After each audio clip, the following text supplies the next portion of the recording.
परन्तु विश्वभूतानि जातवेदः पुनः इमां हस्तो प्राक्षाल्यः। ओम केशवाय नमः, ओम नारायणाय नमः, माधवाय नमः। हस्तो प्राक्षाल्य ऋषिकेशाय नमः, अनंताय नमः, प्रद्युम्नाय नमः, निधाय नमः, संकर्षणाय नमो नमः। कृष्णाय वासुदेवाय हरहे परमात्मने प्रणतक्लेशनाशाय गोविन्दाय नमो नमः। सच्चिदानन्दरूपाय विश्वोत्पत्त्यादिहेतवे तापत्रय विनाशाय श्रीकृष्णाय वयं नमः। श्री पुराणपुरुषोत्तमाय नमो नमः। ध्यानार्थे आसनार्थे अक्षत पुष्पाणि समर्पयामि। श्री शालिग्राम भगवान का ध्यान करें। शालिग्राम भवेत् देवो देवी द्वारावती शिला उभयं संगमं यत्र मुक्तिं तत्र न संशयः। श्री शालिग्राम देवताभ्यो नमः।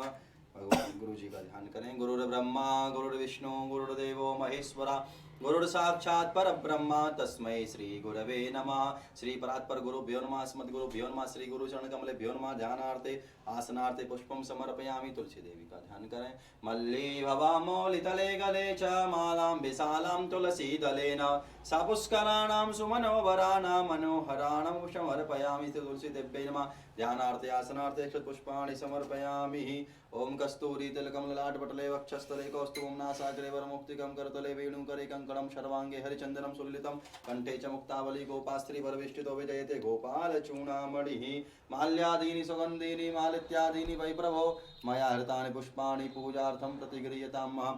पुष्पं पुष्पमाल्यां समर्पयामि।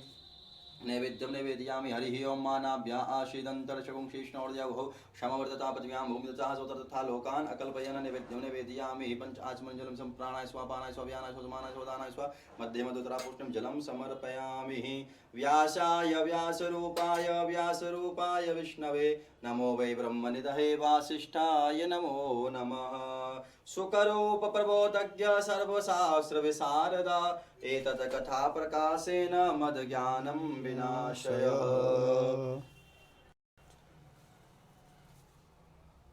नमो ब्रह्मण्यदेवाय गोब्रह्मण्यहिताय च जगद्धिताय कृष्णाय गोविन्दाय नमो नमः।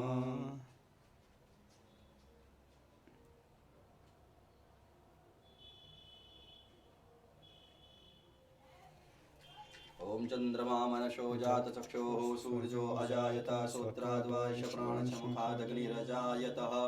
कर्पूरगौरं करुणावतारं संसारसारं भुजगेन्द्रहारं सदा वसन्तं हृदयारविन्दे भवं भवानी सहितं नमामि। मोर मुकुट गटकाछनी कर मुरली और माल यह मानिक मेरे मन वशो सदा बिहारी। लाल पाग बनो पटकावन और बनो लाल को वेश जय जय कुंज बिहारी लाल की दोरी आरती लेस। ओम जय हो शांतिरंतर जगुं शांति पृथ्वी शांतिरापा शांति रुद्र शांति शांति शांति सामा शांति रे ध्येयतो यथा शमी शततो नवीन गुरु सन्ना गुरु प्रजापतिर्न पशुभ्यः शांतिर्भवतु। हरिः ओम मा जजनेन जजनमयजन्त देवास्तानि धर्माणि प्रथमान्याशन्नाते हनाकं महिमानः शचन्द्रत्पूर्वेशाद्याः शन्ति देवा। हरिः ओम नन्दनन्दनाय विद्महे यशोदानन्दनाय धीमहि तन्नो कृष्णः प्रचोदयात्।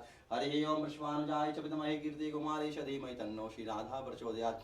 ओम हंस हंसाय विद्महे परमहंसाय धीमहि तन्नो श्री शुभदेव प्रचोदयात्। नाना सुगन्धि पुष्पाणि यथा कालधुवानि च पुष्पाञ्जलिर्मया दत्ता गृह्णात् परमेश्वर मंत्र पुष्पाञ्जलिं समर्पयामि। पूर्ण पुरुषोत्तमाय नमो नमः। बोलो भागवत भगवान की, श्री बांके बिहारी लाल की, आज के आनंद की जय जय श्री राधे श्याम। श्री राधा सर्वेश्वरो विजयताम्। श्रीमन्निम्बार्कमुनीन्द्राय नमः। श्रीमद्भगवद्भक्तेभ्यो नमः। अस्मद्गुरुचरणकमलेभ्यो नमः। ध्येयं सदा परिभवग्नमभीष्टदोहम्।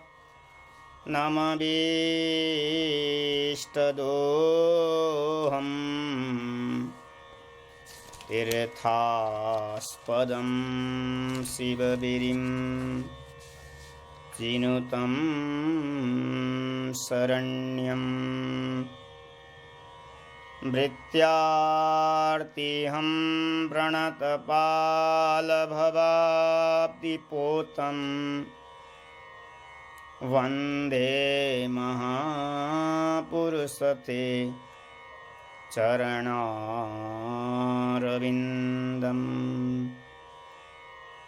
कस्मै येन विभासितोऽयमतुलो ज्ञानप्रदीप पुरा तद्धूर्प्रेण च नारदाय मुनये कृष्णाय तद्धूर्प्रीणा योगीन्द्राय तदात् मनात भगवत् दाताय कारुण्यत तच्छुद्धं विमलं विशोकममृतं सत्यं परं धीमहि नारायणं नमस्कृत्य नरं चैव नरोक्तवं देवीं सरस्वतीं व्यासं ततो जयमुदीरयेत् श्रीमतहंससमारभ्य शनकादिकमध्यमा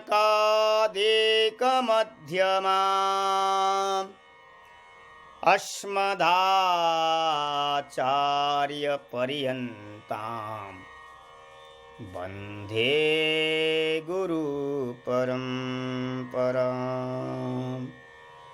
योऽन्तःप्रविश्य मम वाचमिमां प्रसुप्ताम् सञ्जीवयत्यखिलशक्तिधरस्वधाम्ना अन्याश्च हस्तचरण श्रवणत्वगादीन्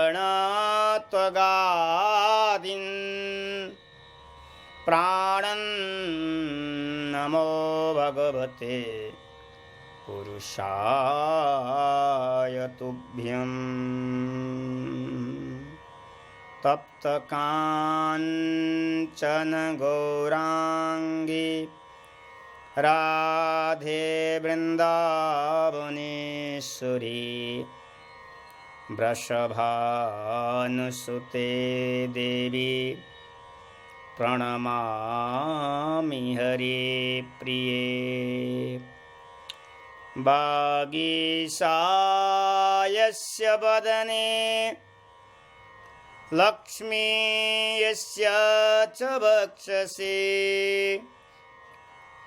यस्यास्ते हृदये संवित् तं नृसिंहं भजे वाञ्छाकल्पतरुभ्यश्च कृपा सिन्धुभ्यैव च पवित्राभ्यो वैष्णवेभ्यो नमो नमः। भक्ति भगवन्त गुरु चतुर्नाम अपुए इनके पदवंदन किए नासत विघ्न अनेक। नमो गोभ्य श्रीमतिभ्य सौरभ्य एव च नमो ब्रह्मासुताभ्यश्च पवित्राभ्यो नमो नमः।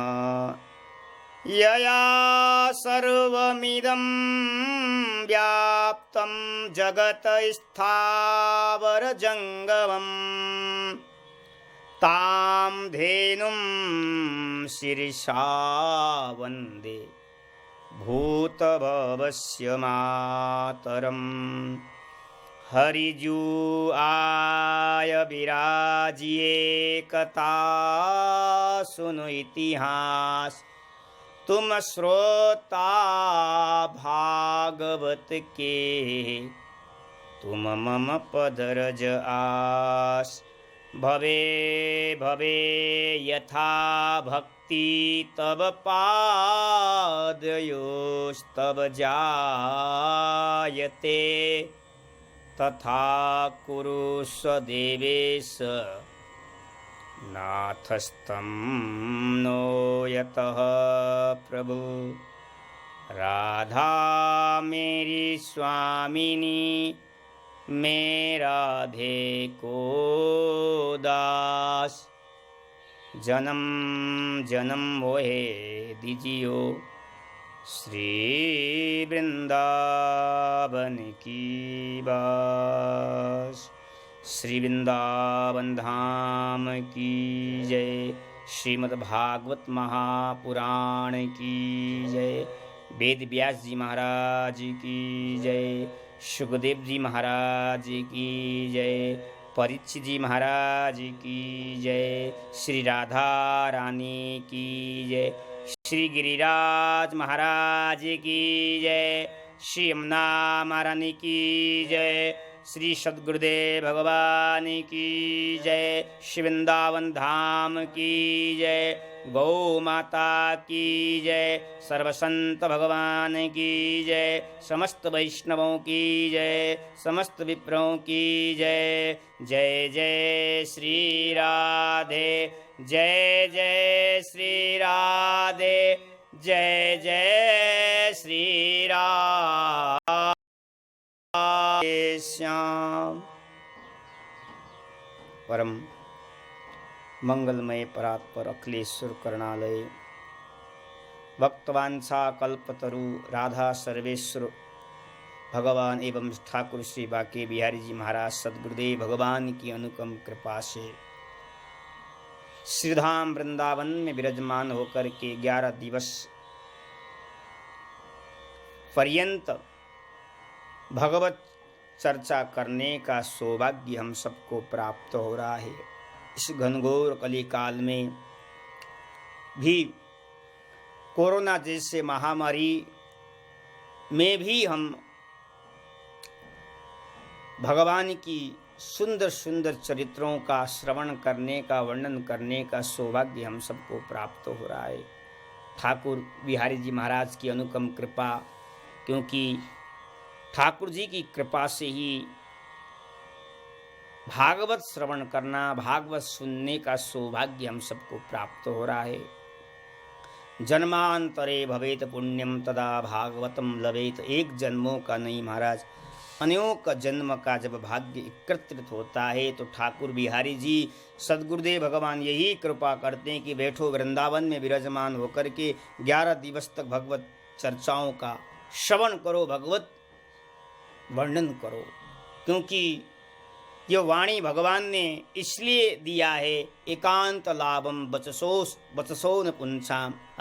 ये वाणी का लाभ यही है कि महाराज भगवत चरित्रों का वर्णन कर सके।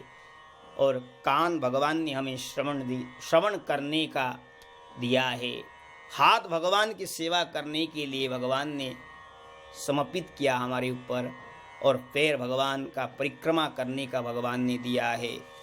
और भगवान की अनुपम कृपा हम सब के ऊपर निरंतर बरसा रहे हैं भगवान। ऐसे ठाकुर बांके बिहारी जी के चरण कमल में बारंबार प्रणाम करते हुए हमारे इस 11 दिवस के जो कार्यक्रम के परम श्रोता हमारे ठाकुर बांके बिहारी जी महाराज है, आयोजक बिहारी जी महाराज के चरणों में बंधन सद्गुरुदेव भगवान के चरणों में बारंबार प्रणाम करते हुए बिहारी जी महाराज से निवेदन है, अब आप आकर के आप आसन ग्रहण करिए और श्रीमद् भागवत की चर्चा आप श्रवण करिए। क्योंकि श्रीमद् भागवत नित्य प्रतिदिन श्रवण करना चाहिए। सुनने से भी ज्ञान प्रकट होता है। 3 प्रकार से ज्ञान प्रकट होता है हृदय में, एक सुनने से, एक पढ़ने से और एक अनुभव से। हम जब श्रवण करते हैं तो श्रवण के द्वारा हमारे हृदय में ज्ञान का विराजमान हो जाते हैं, अथवा हम वेद व्यास जी के द्वारा रचित ग्रंथों का पढ़ते हैं, पढ़ने से भी ज्ञान की प्राप्त होता है, और एक अनुभव के द्वारा भगवान अनुभव करा देते हैं, तब जीव को ज्ञान प्रकाश प्राप्त होता है। इसलिए सुनने से, कलयुग में सुनने की बड़ी महिमा है।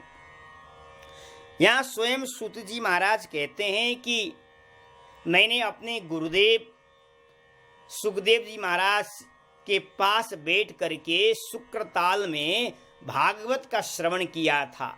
जब परीक्षित जी महाराज को जब कथा श्रवण करा रहे थे महाराज सुखदेव जी महाराज, उस समय महाराज सूत जी महाराज भी बैठ करके भागवत श्रवण किया, और वो श्रवण करके जो ज्ञान उन्होंने प्राप्त किया वही ज्ञान 88,000 ऋषियों को श्रवण करा रहे हैं।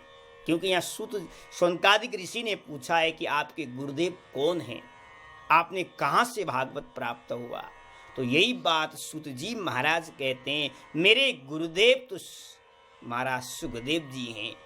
सुखदेव जी ने जैसा परीक्षित को श्रवण कराया था वैसा ही मैंने उसको हृदय में विराजमान किया, और वही कथा मैं आपको श्रवण कराने जा रहा हूँ महाराज।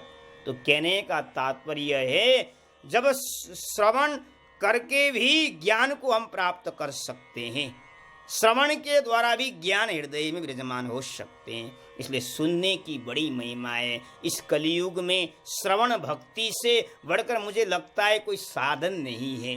बार बार हम भागवत में पाठ करते हैं, भागवत में बार बार श्रोतव्य कीर्तितव्यश्च ध्येय पूज्यश्च नित्यदाः, श्रवणम कीर्तनम ईश्वरणम पाद सेवनम अर्चनम वंदनम दास्य संख्य महात्मा निवेदनम।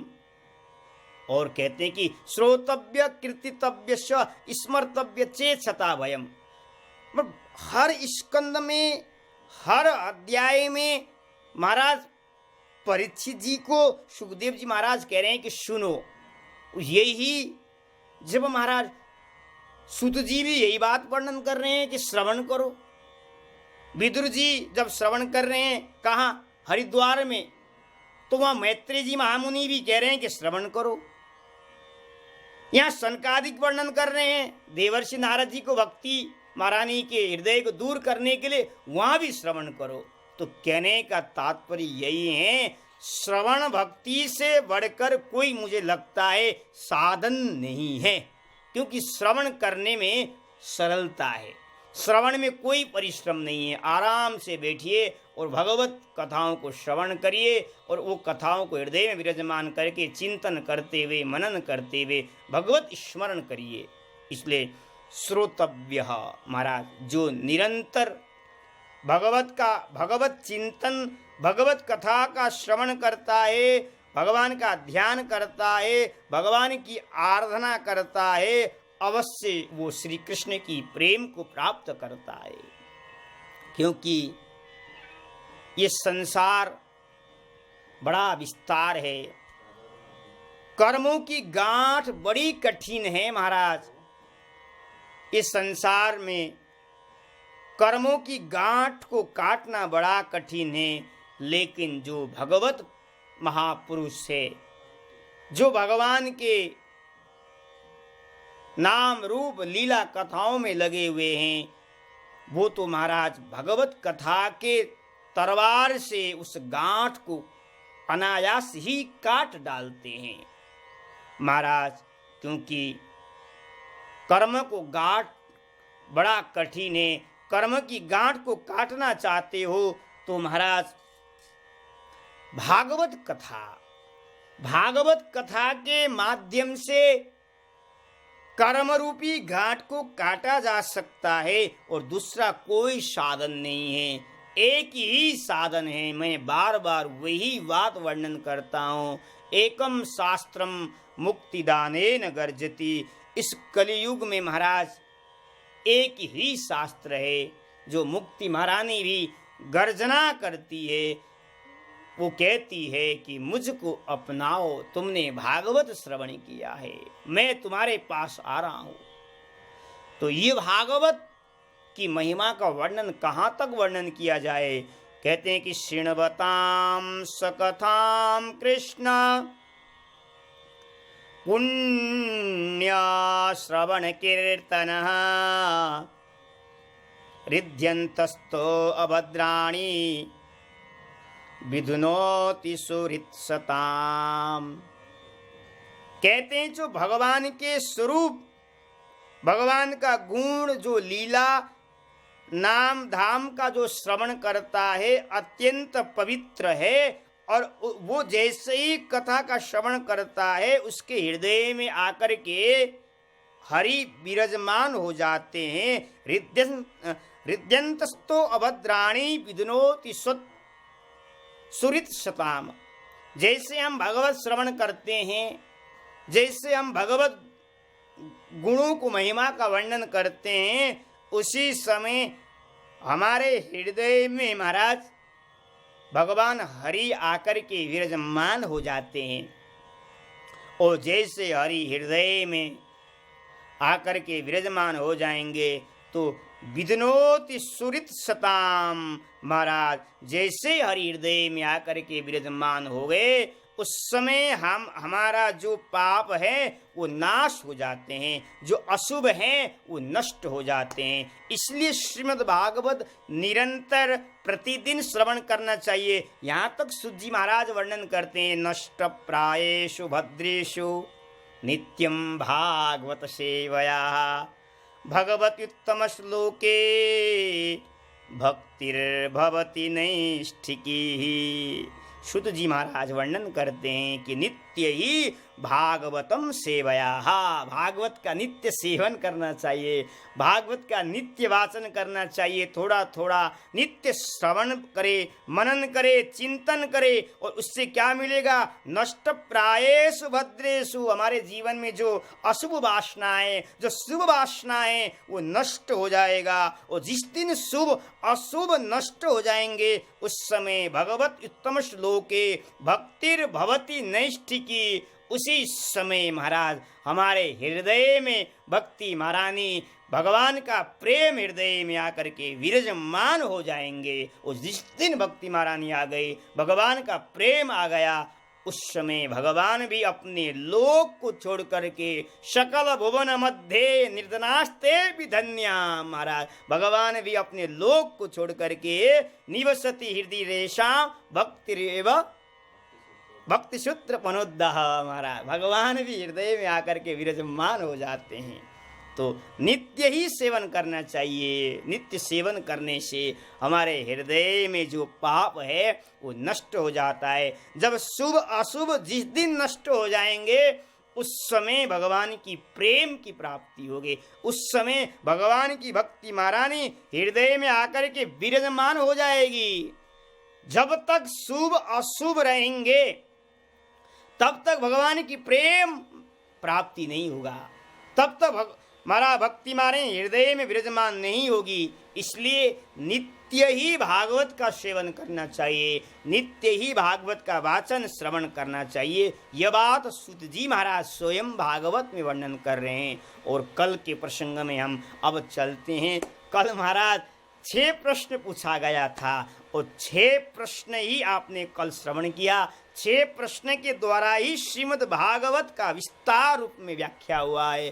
6 प्रश्न को अगर जानना है तो आपको भागवत का पठन पाठन करिए, भागवत का चिंतन करिए, भागवत का श्रवण करिए। प्रथम स्कंद से, प्रथम अध्याय से लेकर के भागवत के 12 स्कंद के अंतर्गत 6 प्रश्न का उत्तर आपको मिल जाएगा। जब जैसे ही शौनकादिक ऋषि ने महाराज पूछा 6 प्रश्न, उस समय शुत जी महाराज इतने प्रसन्न हो गए, इतने प्रसन्न हो गए। क्यों प्रसन्न हो गए? शुत जी महाराज कहते, मुनयः साधु पृष्टोऽहं भवद्भिः लोकमङ्गलम् यत्कृतः कृष्ण संप्रश्नो येनात्मा संप्रसीदति। सुत जी महाराज कहते हैं, आपने जो प्रश्न किया है वो अपने लिए प्रश्न नहीं किया आपने। जो महापुरुष लोग होते हैं, जो भगवान के भक्त होते हैं, वो अपने लिए प्रश्न नहीं करते हैं, वो तो जीवों के कल्याण के उद्देश्य से प्रश्न करते हैं। हम सब पर कृपा करने के लिए ऐसे महापुरुष प्रश्न करते हैं। मैं बार बार आपको कथा में अग्रसर कहता हूं कि जब महाराज परीक्षित जी ने भी पूछा था, क्या पूछा था? जल्दी मरने वाले पुरुष को क्या करना चाहिए, क्या सुनना चाहिए, क्या बोलना चाहिए, क्या श्रवण करना चाहिए, कौन सा नाम भगवान का स्मरण करना चाहिए, यही प्रश्न तो पूछा था ना। म्रियमाणस्य किम सर्वथा। अगर ऐसा भी तो पूछ सकते थे परीक्षित जी महाराज कि गुरुदेव 7 दिन में मेरी मृत्यु होने वाली है, मुझे क्या करना चाहिए, क्या सुनना चाहिए, कौन सा जाप करना चाहिए, ऐसा प्रश्न परीक्षित जी कर सकते थे ना। लेकिन नहीं, परीक्षित ने ऐसा प्रश्न नहीं किया है। परीक्षित जी का प्रश्न था म्रियमाणस्य सर्वथा, मरने वाले पुरुष को क्या करना चाहिए। जो आया है संसार में उसका मृत्यु तो सुनिश्चित है, लेकिन उसको जीवन में क्या सुनना चाहिए, कौन सा मंत्र का जाप करना चाहिए, यही प्रश्न पूछा था। जो भगवान के प्रेमी है, जो भगवान के भक्त हैं, वो अपने लिए प्रश्न नहीं करते हैं। भले अपने लिए विपत्ति भले आ रहा है, कोई बात नहीं है, वो अपनी विपत्ति को लड़ करके दूर कर सकते हैं, लेकिन जीवों के कल्याण करने के लिए, जीव भगवत स्मरण कर सके, जीव का उद्धार हो सके, यही बात करके महापुरुष लोग प्रश्न करते हैं। और आज महाराज सौनकादिक ऋषि ने भी जो प्रश्न किया है महाराज, वो प्रश्न महाराज अपने लिए नहीं कहा था कि मनुष्य का श्रेय क्या है, जीवन का लक्ष्य क्या है, मनुष्य इस धरातल पर आया है उसका क्या कर्तव्य है। पुंसामेकांततः श्रेयस्तन्न संसेतुमर्हसि। महाराज यही तो प्रश्न पूछा था, जीवन का लक्ष्य क्या है। महाराज अपने लिए नहीं पूछा सौनकादिक ने, महाराज जीव मात्र के लिए पूछा है, प्राणी मात्र के लिए पूछा गया था प्रश्न। इसलिए सुत जी महाराज अत्यंत प्रसन्न हो गए और कहते हैं कि भवद भी लोक मंगलम। हे ऋषियों, आपने जो प्रश्न पूछा है अपने लिए नहीं पूछा है, लोक मंगल के लिए, लोगों के कल्याण करने के लिए, लोगों का मंगल हो जाए, लोग भगवत स्मरण करें, लोगों का उद्धार हो जाए, इसी भाव से आपने प्रश्न किया था। और आप जैसे महापुरुष जब प्रश्न करते हैं, ऐसे प्रश्न जो कोई करता है तो महाराज कहते हैं कि यत् कृतः कृष्णः संप्रश्नो येनात्मा संप्रसीदति। ऐसे प्रश्न भगवत संबंधी कोई प्रश्न करता है, भगवत संबंधी कोई हमारा श्रवण कर प्रश्न का उत्तर का श्रवण करता है, कहते हैं कि कृष्ण संप्रश्न हो, भगवान श्री कृष्ण प्रसन्न हो जाते हैं।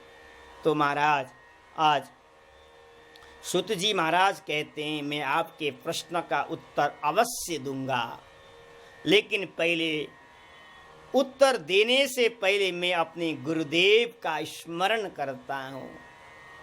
सुत जी महाराज ने अपने गुरुदेव का स्मरण किया, गुरुदेव का मंगलाचरण किया। यम प्रजंतमनुपे तमपेत कृत्यम द्वैपायनो विरह कातराजुहावा पुत्रेति तन्मयतया तरभुवनेदुस् तं सर्वभूतहृदयं मुनिमानतोऽस्मिन् यस्वानुभावमखिल श्रुतिसारमेकम् अध्यात्मदीपमतितितिर्षतां तमोऽन्धं संसारिणां करुणया ह पुराणगुह्यं तं व्यासशृणुमुपयामि गुरुं मुनीनां। श्री सूत जी महाराज ने अपने गुरुदेव सुखदेव जी महाराज का प्रणाम किया है। सूत जी महाराज कहते हैं, हमारे गुरुदेव कैसे हैं? हमारे गुरुदेव यम प्रप्रजंत मनुपेतमपेत कृत्यम। हमारे गुरुदेव कैसे हैं? जन्मजात वैराग्यमान हैं, जन्मजात ज्ञानवान हैं, जन्मजात भक्ति उनके हृदय में विराजमान है। और महाराज हमारे गुरुदेव कैसे हैं? सूत जी महाराज कहते हैं, हमारे गुरुदेव तो ऐसे हैं, माँ के गर्भ में 12 साल तक विराजमान हुए और उसके बाद हमारे गुरुदेव जैसे माँ से गर्भ से बाहर आए, उस समय महाराज जैसे ही बाहर आते हुए वो महाराज वन की तरफ चले गए, वन की तरफ चले गए। ऐसे वैराग्यमान सुखदेव जी हमारे महाराज। अभी बालक का नामकरण नालोच्छेदन जो षोडश संस्कार हुआ करता है, हमारे धर्म ग्रंथ में बहुत व्याख्या किया है। हमारे शास्त्रों में, हमारे हिंदू ग्रंथों में षोडश संस्कार बताया गया है। हमारा जीवन से लेकर के मृत्यु तक षोडश संस्कार अनिवार्य करना चाहिए। लेकिन हमारे सुखदेव जी महाराज तो जैसे माँ के गर्भ में आए, उसी समय महाराज 16 वर्ष की जैसा अवस्था, अभी कोई संस्कार हुआ ही नहीं है। हाँ, नालोच्छेदन भी नहीं हुआ, अन्नपासन कर्णभेद इत्यादि संस्कार अभी हुआ ही नहीं है। वो महाराज अपने पिता माँ को परित्याग करके वन की तरफ चलते हैं। ऐसा वैराग्यमान कोई होगा? मुझे लगता है सुखदेव जैसा वैराग्यमान आपको महाराज दिखेगा नहीं।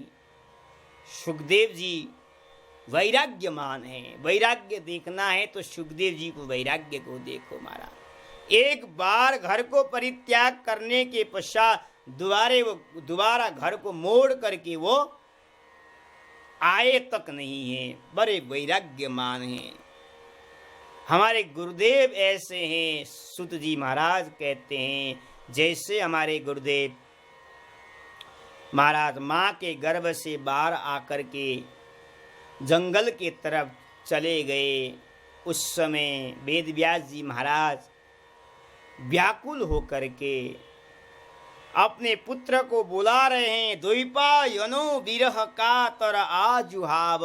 महाराज व्याकुल हो गए, रो रहे सुखदेव जी के पीछे। जैसे सुखदेव जी आगे आगे चल रहे हैं, उस समय महाराज व्यास जी महाराज पीछे पीछे जा रहे हैं। बेटा रुक जा, बेटा रुक जा, अभी मैंने तुम्हारे ऊपर नाल छेदन कर्म भी नहीं कर पाया, अभी तुम्हें महाराज अन्नपासन कर्ण भेद संस्कार भी नहीं हुआ, बालक तू लौट आ, लौट आ।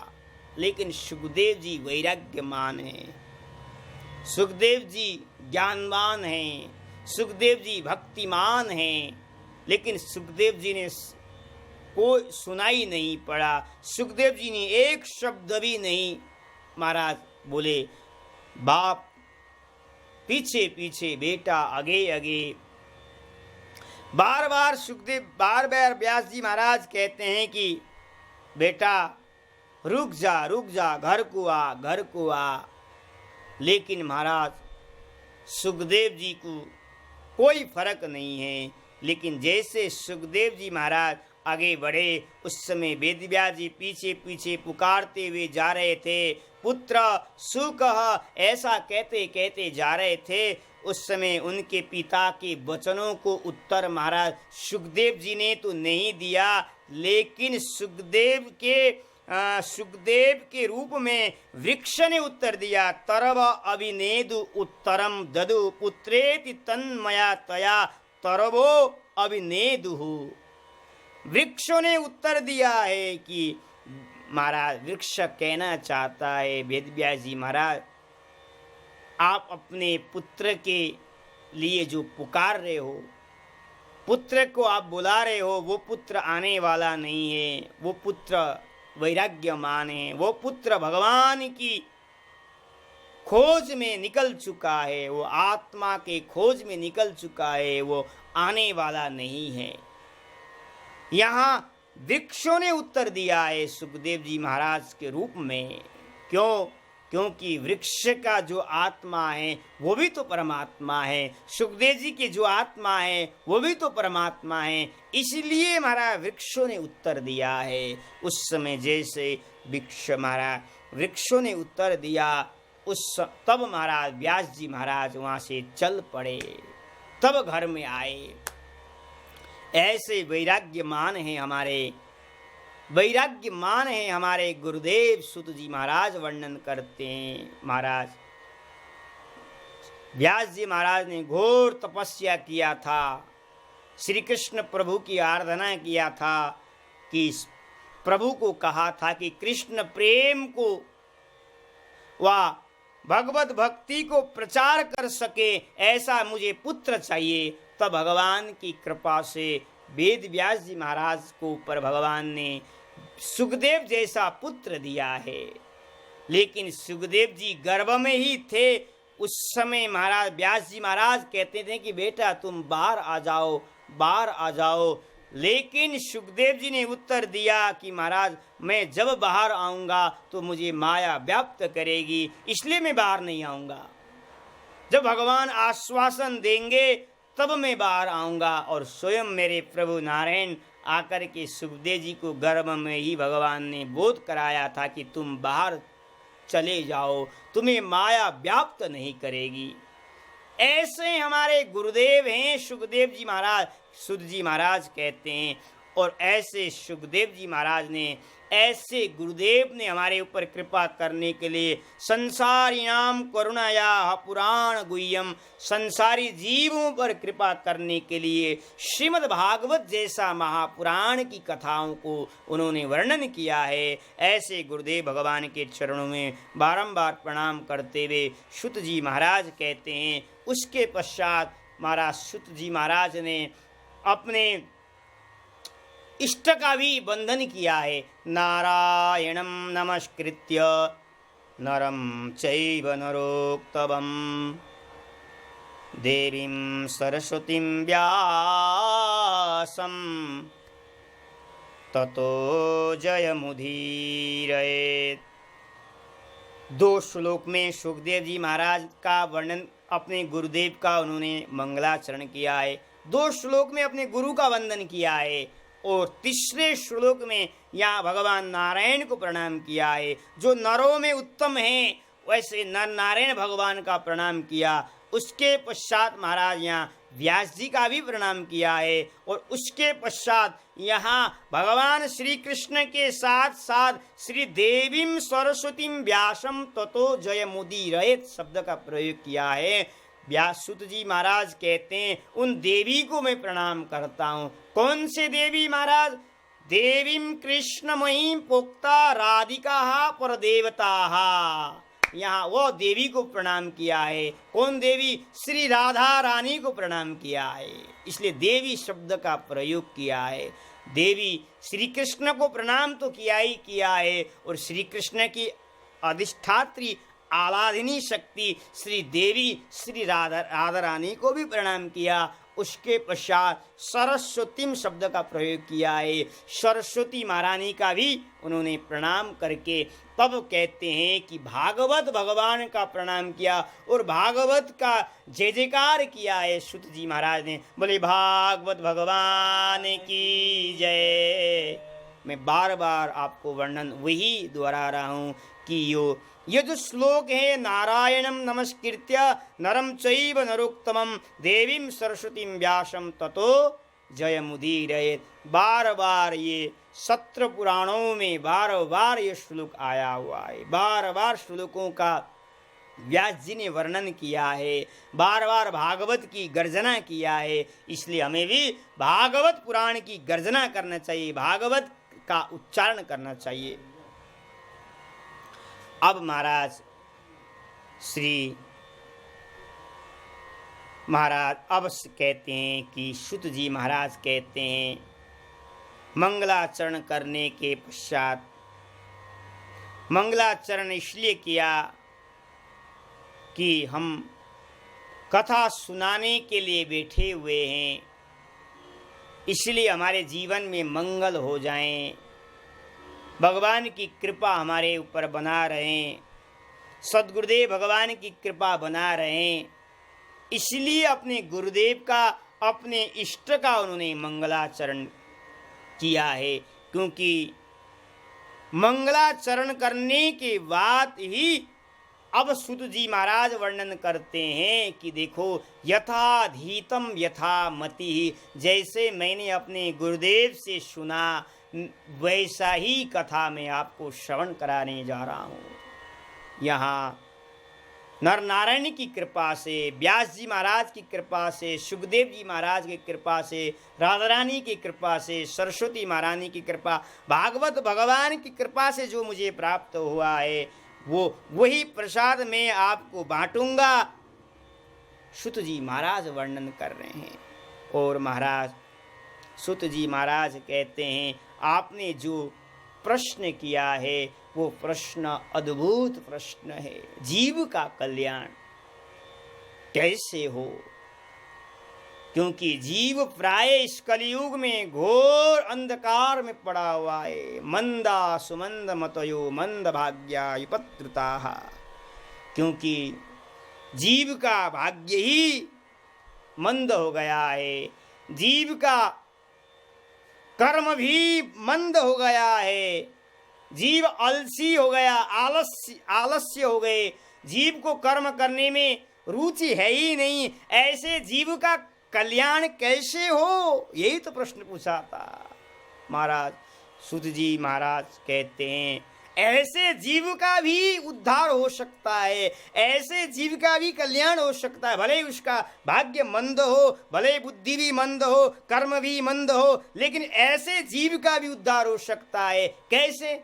उसका उद्धार एक ही है महाराज, भागवत स्मरण करने से, भागवत का श्रवण करने से उसका उद्धार हो सकता है। सूत जी महाराज वर्णन कर रहे हैं। इसलिए सूत जी महाराज कह रहे हैं कि जो आपने प्रश्न किया था, आत्मा प्रसेदति ही, महाराज ऐसे प्रश्न का जब कोई व्यक्ति करता है तो भगवान अपने भगवान की आत्मा माने परमात्मा भगवान प्रसन्न हो जाते हैं, भगवान प्रसन्न हो जाते हैं। और जहाँ भगवान प्रसन्न हो जाते हैं तो वहाँ सब कुछ प्राप्त हो जाता है। इसलिए कहते हैं कि सूत जी महाराज कहते हैं कि कैसे सवै पुंसाम परो धर्मो यथो भक्ति हृदोच्छदे अहेतुक प्रतिहता यया आत्मा संप्रसीदति।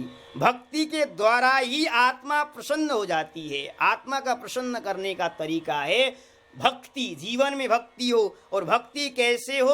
हमारा निष्काम भक्ति के द्वारा ही हमारी आत्मा प्रसन्न होती है। यही बात सूत जी महाराज स्वनकादिक ऋषियों को श्रवण करा रहे हैं। और वो कैसा परम धर्म, जो परम धर्म के द्वारा, माना परम धर्म माने भागवत धर्म। मैं बार बार वही कहता हूँ कि भागवत कोई धर्म नहीं है, भागवत परम धर्म है। धर्मम प्रोजितम कई तबो अत्र परमः, अत्र परम शब्द का प्रयोग किया है मंगलाचरण में। आप महाराज मंगलाचरण में अत्र परम 2 बार शब्द का प्रयोग किया है। भागवत परम धर्म है। और भागवत जैसे धर्म का श्रवण करने से, भागवत जैसे धर्म का ग्रंथ का वाचन करने से हृदय में महाराज भक्ति महारानी विराजमान हो जाती है। और जिस दिन हृदय में विराजमान हो जाएगी उस समय हम भगवान के धाम में हम पहुँच जाएंगे।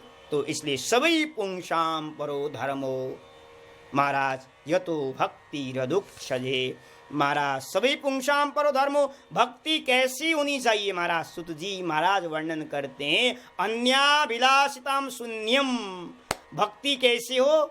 महाराज निष्काम भक्ति ही, महाराज निष्काम भक्ति के द्वारा ही आत्मा प्रसन्न होती है। आत्मा को प्रसन्न कैसे होगी? निष्काम भक्ति के द्वारा, अहेतुक्य प्रतिहता निस्वार्थ भक्ति। हम कथा श्रवण कर रहे हैं, हम कथा वाचन कर रहे हैं, लेकिन हम कथा महाराज कथा सुन रहे हैं और सुनने के बाद हमें ये मिल जाए, हम कथा वर्णन कर रहे हैं हमें ये मिल जाए, ऐसी भक्ति नहीं।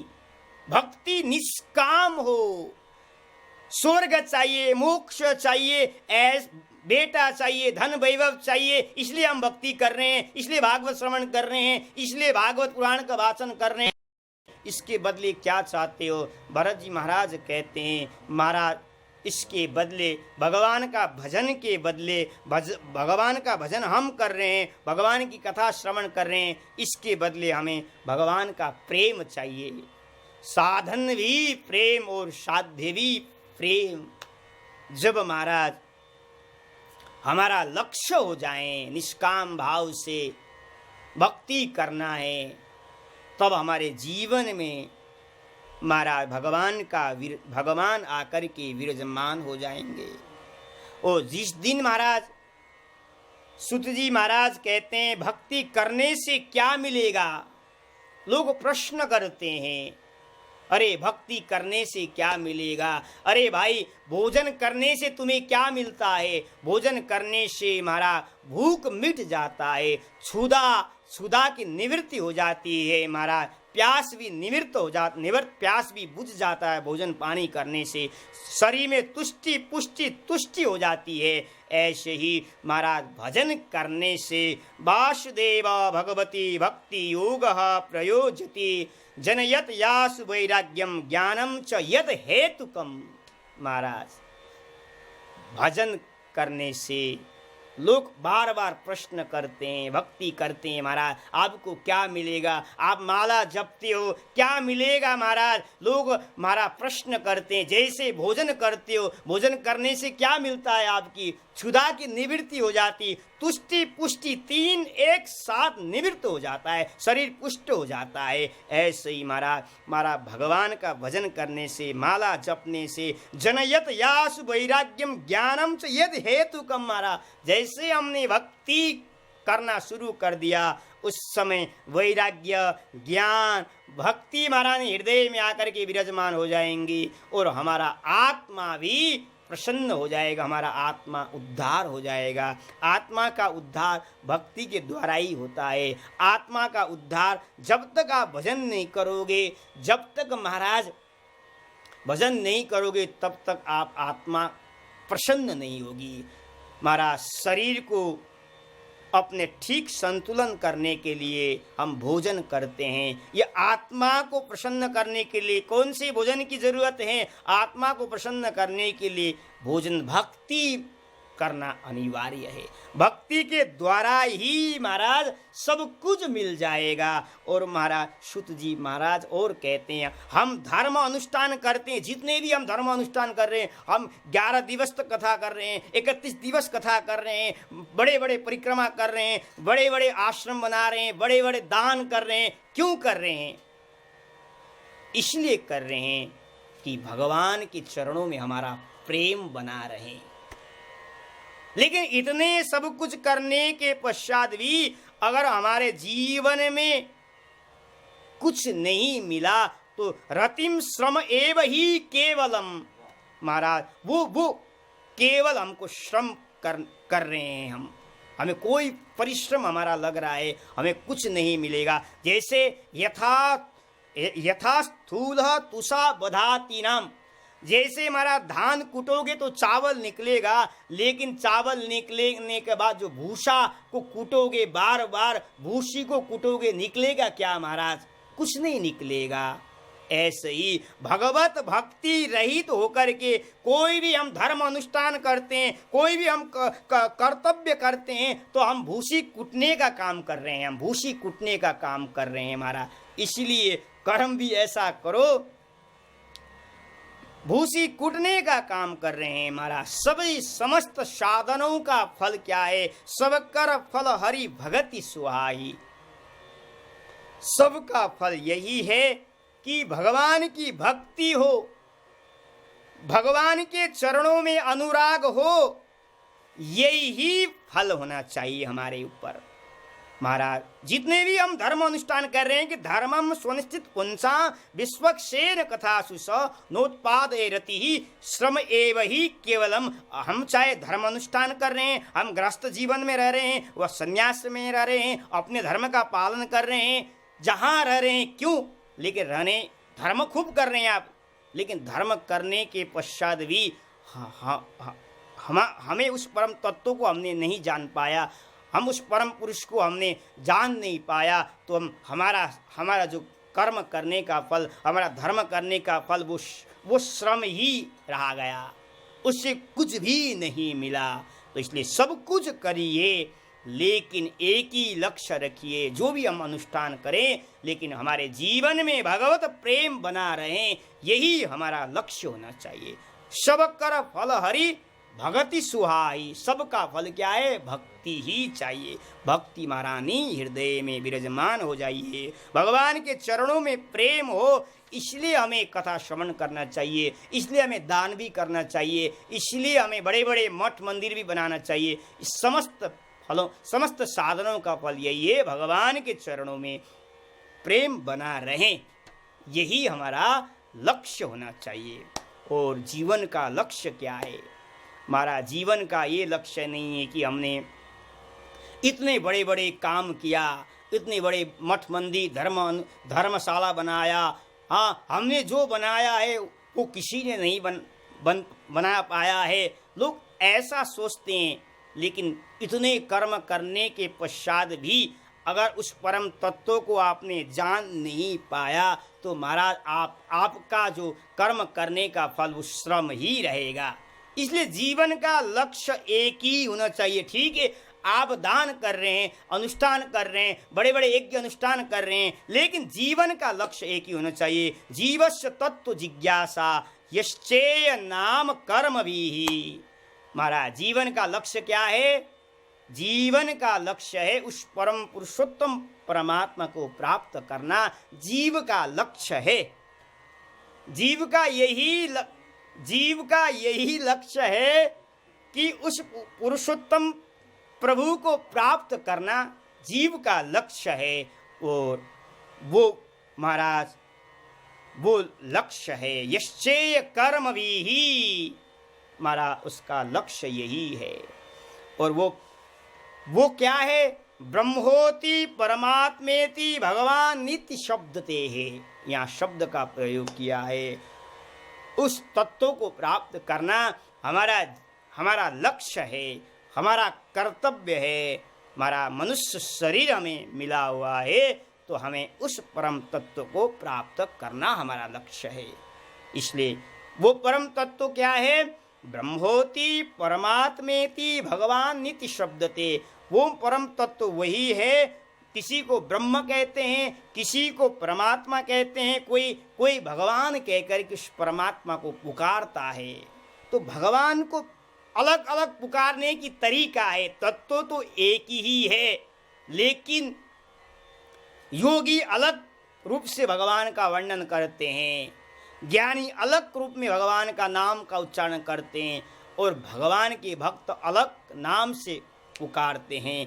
तत्व तो एक ही है, वही राम है, वही कृष्ण है, वही नारायण है महाराज, वही वेंकटेश्वर हैं, वही रंगनाथ है, लेकिन अलग अलग रूप में भक्त पर कृपा करने के लिए वो अवतार ग्रहण करता है।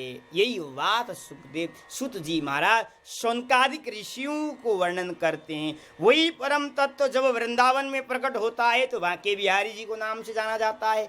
वही परम तत्व महाराज जब अयोध्या में प्रकट हो जाता है तो सीताराम के रूप में प्रकट हो जाता है, राजा राम के रूप में। और वही तत्व जब महाराज दक्षिण में प्रकट होता है तो नारायण महाराज रंगनाथ वेंकटेश्वर भगवान के नाम से पुकारा जाता है। तो वही तत्व है, वही तत्व अलग अलग रूप में प्रकट हो जाता है। सुखदेव जी महाराज कहते हैं कि एकम सत विप्राहा बहुधा वदंती, विद्वान एक शब्दों का अलग अलग रूप में उसका व्याख्या करते हैं। तत्व तो एक ही है, लेकिन वो अलग अलग रूप में प्रकट होकर के भक्त पर कृपा करता है। इसलिए सूत जी महाराज वर्णन कर